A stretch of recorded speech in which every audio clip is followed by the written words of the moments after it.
It's over? No, I can't do that again. We already made that joke last week about power levels. I can't be doing something as cheesy as that again. Well, actually, this is my channel, so I do cheesy things all the time. It's over 9,000! Fuck it. We just go with it. You know, why not? This chapter of Taizai, we seem to see that piece of shit knight got owned, and all of them saying, oh, well, we're just gonna have, we're just gonna walk off. So, yeah, you fuck off, you pieces of shit. And seeing that, none of them are, like, they're, like, barely under 2,000s, like, and stuff like that. Yeah, go fuck yourselves. Like, who the hell did you think you were, like, coming out with, like, Meliodas and thinking that you were hot shit and stuff like that?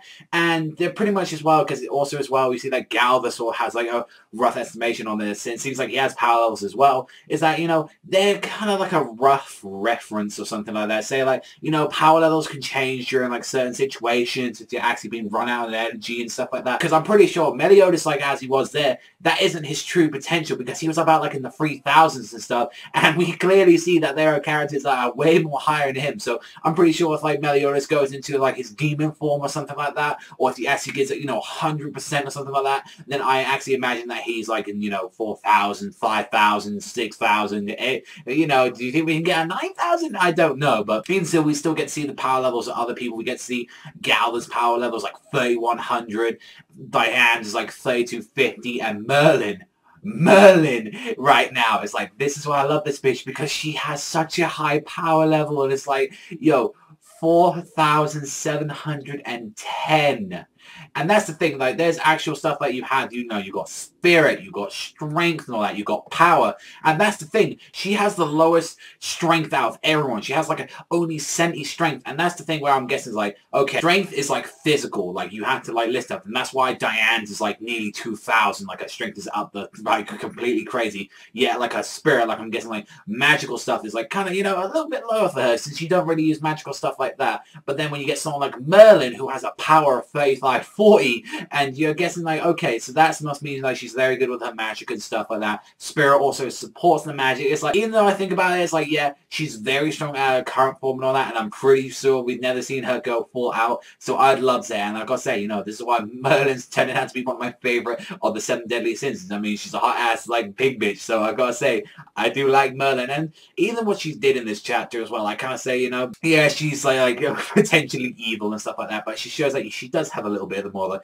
caring side, and does like really want to give advice to people like that. But we get to see his like Hauser as well. He was like really like, he's still a bit beat up about what happened, with like Dreyfus, and since he killed like some of the members of the Dawn Roar, and he injured Hauser, and they're like really saying, is that the same man that we know? Like this man that was like completely obsessed with like justice and stuff like that, and it's like he killed his own comrades and he like tried to run away, and it's like, one thing is that, justice can become evil, reality can become amusing, and meaning can be found in something that appears meaningless. Like how Merlin was describing this is like, morals get twisted. A great example is Seryu from Akame got killed.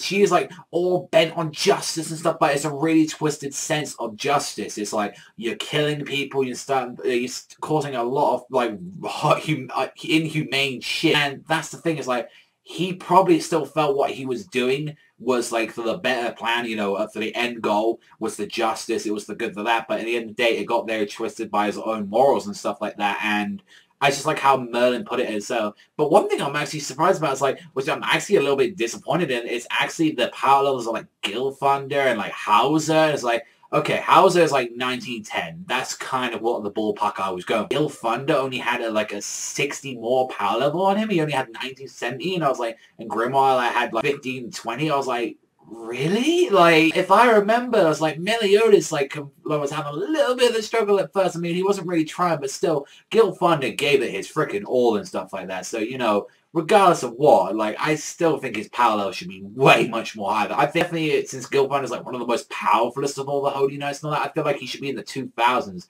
And this also makes me wonder as well, like, where everyone else is, because we actually need to know about King, we need to know about Ban and Escanor as well. If we have to see him, we need to see what his power level is, like, see if it's like off the crazy wazoo. I'm guessing like Ban is like going to be insane with strength. He's going to be absolutely insane with that, and then King's probably going to be like really excelling in like power maybe, and a little bit of spirit, but in strength he's going to be the weakest. He's going to be the weakest in that. For the most part of that chapter, it was just mainly talking about that, and also as well that, Hauser, Grima, and also as well Gilfunder are also, they're just like down, saying, you know, fuck, like, remember Hendrickson? He used to actually, you know, care for us and stuff. He used to, like, he got us out of trouble so many times, and it's like, really showed it by showing that one panel where you see, like, how friendly they used to be, and then just showed how corrupt and twisted that they got, like, you know, from that old war. It's like, honestly, I feel like Hendrickson maybe, like, tried to be doing something right at first, but then it just got twisted into him becoming the bad guy. Like, that's how I honestly feel, especially how this next arc is building into it. Like, Hendrickson was just a small part of something way much bigger.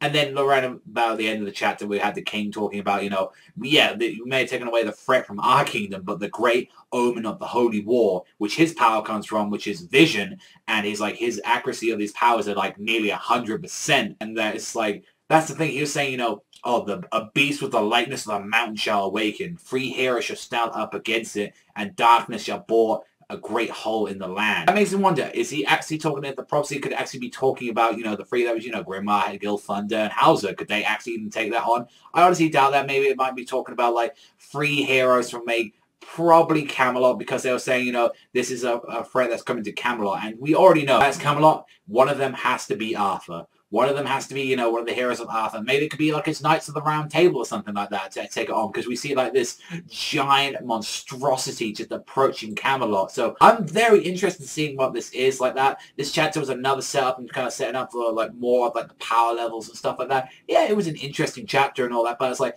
another thing is like I really want to get back to the Barn and King stuff right now. It's like we're juggling 2 stories at once right now. I don't know if we're ever going to go back to like the Barn and the King one, or if that's just going to come back and say like King is going to come back all bloody and say, you know, Barn just killed everyone or something like that, or like did some crazy shit. So I did enjoy this chapter. It was like, you know, we kind of already knew a little bit more about the power levels, and it feels like, yeah, they can change. Like the power levels can change depending on the situation. So it sounds like, you know, it's kind of like the meaningless thing, like what Dragon Ball. I mean, if you remember Dragon Ball Z, is like the power levels, like the villains, like always thought that the characters, oh, they're way too low. We can, you know, we're way too powerful than that. And it's like, come on, you know, maybe the power levels shouldn't have been introduced or something like that. But I mean, it's a cool gimmick, but I don't know, it doesn't add something humongous to the story. It's like, we know when a character's powerful, we know when this guy's beast or not, or something like that.